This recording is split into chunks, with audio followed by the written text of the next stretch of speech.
Good morning, cozy lovers. Welcome back to the ECC, the Elite Cozy Club. If you are a part of the club, I'm so happy you're here for another video. This is our third video. If you're new here and you want to be part of the ECC, definitely subscribe down below and follow me on TikTok, where I post a lot of short form cozy content. Today, I just wanted to share a video on how to slow down when life feels busy. It is the busy season with the holidays coming up, and I feel like this is the perfect time to start feeling overwhelmed and busy with life and responsibilities and shopping. It's really easy to get stressed out, to feel overstimulated, to compare yourselves to people on the internet and what they're doing and what they're getting and buying, and finances may not be what you want them to be. This is just a time where emotions can be really high. And I think just having a home that you feel comfort, safety, and coziness in is really important. And it sometimes feels hard to be able to slow down and to be able to live and create a cozy, slow environment for yourself when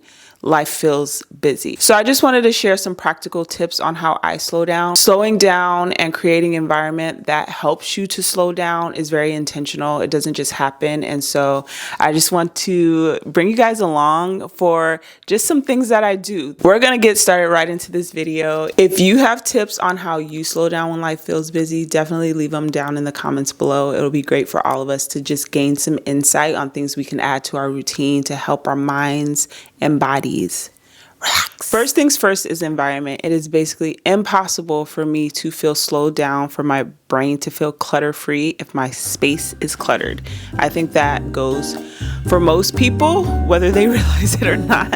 So first thing we're gonna do is clean up our environment.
I find extremely important for me to not feel overwhelmed, to not allow the busyness of the season or the day get to me, is to be present.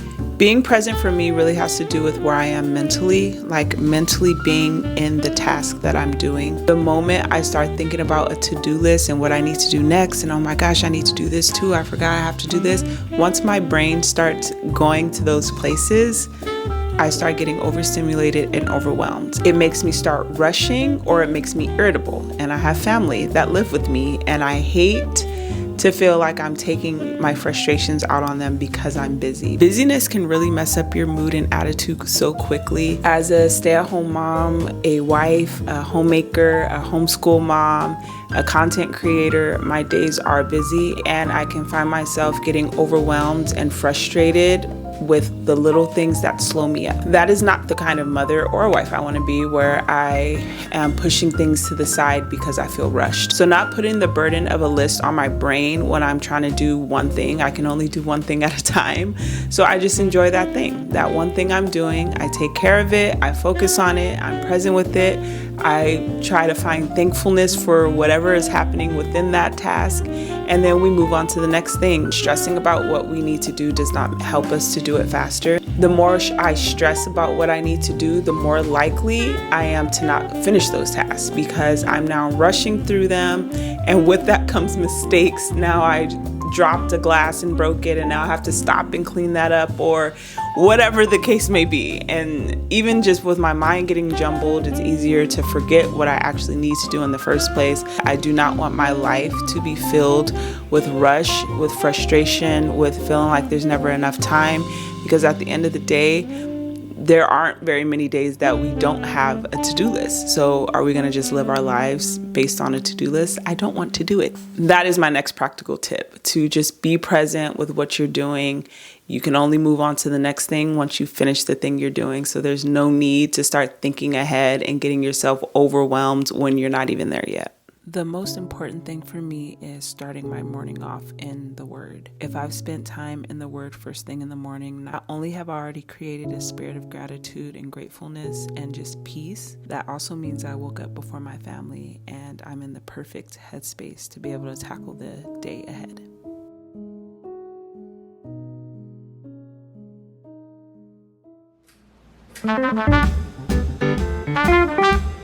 Next tip is to set the mood. I am a mood setter pretty much all the time. Even with something as simple as homeschooling, I love to create a cozy, slow environment, not only for me, but for my daughter. She's very hyper, and being able to set a mood and a tone in our home to just settle down, to calm down. I love creating a space that matches the mood I'm in. And when I am ready for something cozy and beautiful and safe and warming, I love to light candles and have dim lighting and have soft music and all the things that make me feel very comfortable, very relaxed. My other intention behind the mood I set is when I really don't want to do the task that I need to do. That comes into play a lot during dinner. If I'm tired, if I'm feeling like my energy's low, but there are still things I need to do, when I just create an environment that is inviting, that makes it more enjoyable, it makes the task so much better. So instead, I get up, I light candles, I put on music, I may put my AirPods on and pull my phone out to watch a show. I love doing this to create an environment that is more appealing to the mood I'm in. So if I would rather be watching TV, then I pull my phone out to watch TV as I take care of what I actually need to take care of. That has made such a difference in a lot of the tasks that sometimes just feel like mountains to climb. Having something to drink in the kitchen while you're cooking or baking, whether that's the morning and you have a coffee, or that's the evening and you have a glass of wine. I love to have a glass of wine in the evening while I'm cooking dinner.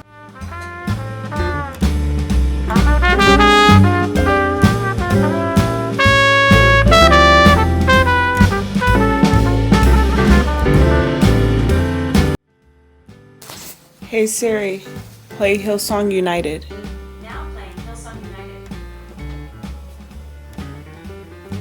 I also wanted to say that coziness is mental as much as it's environmental. I think that the feeling of safety in home is so important.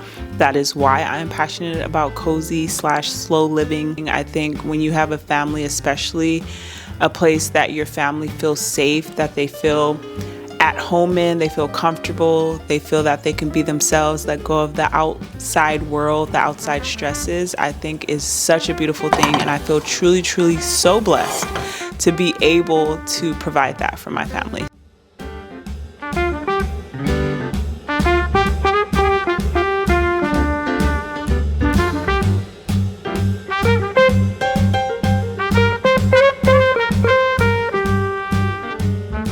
This next practical tip is a little bit different, but I 100% believe in it, and that is to stop and make yourself a coffee or a tea. I find that when I am busy and I am running around, the last thing I want to do is make a coffee. I believe that when I take the time to stop and make my own coffee, it's just a moment to reset. I can prepare myself to make something that I truly do love, because I love coffee. I love how coffee makes me feel. It's very comforting to me. When I decide like it's time to make a coffee, it's usually like a time that I've decided that I'm gonna slow it down. I'm gonna come to a pause. Then I slow down to drink it. I used to rush around, leave my coffee somewhere, then it got cold and, go through all the warm-ups and all the things, and I stopped doing that. I have really made it a point that when I decide I am making a coffee, this is a moment that I'm going to stop and sit down and enjoy that coffee. Whether I'm reading a book, I put on a show for a couple of minutes while I'm drinking it, or scroll on my phone, whatever the case may be.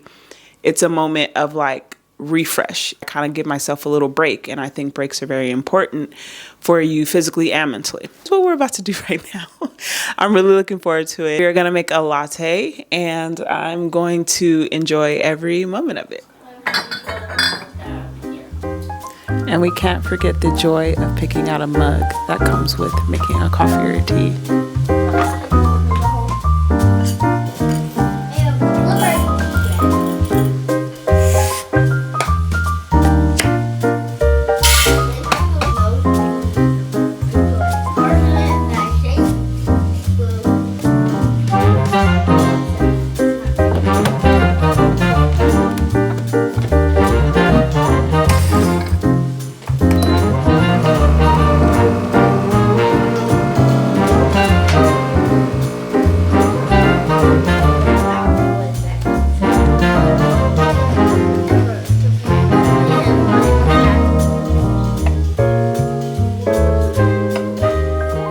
That is going to conclude this video. Thank you guys so much for tuning in. I just hope that this video helped you with some practical tips on how to slow down when life feels really busy. Like I said, especially right now with the season that we're in.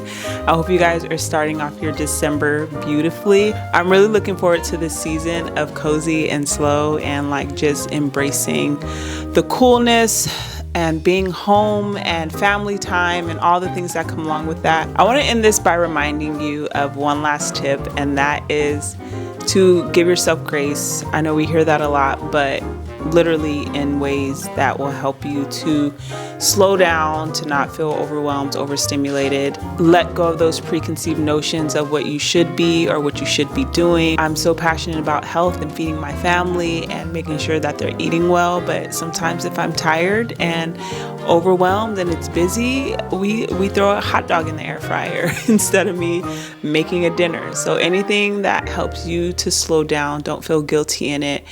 We all need moments of rest and allowing ourselves to just relax a little bit. Thank you guys for tuning in. If you want to be part of the Elite Cozy Club, don't forget to subscribe down below. My lips are so chapped because of this season. My goodness gracious. But cheers to the coziest, literally the coziest season of all. Bye.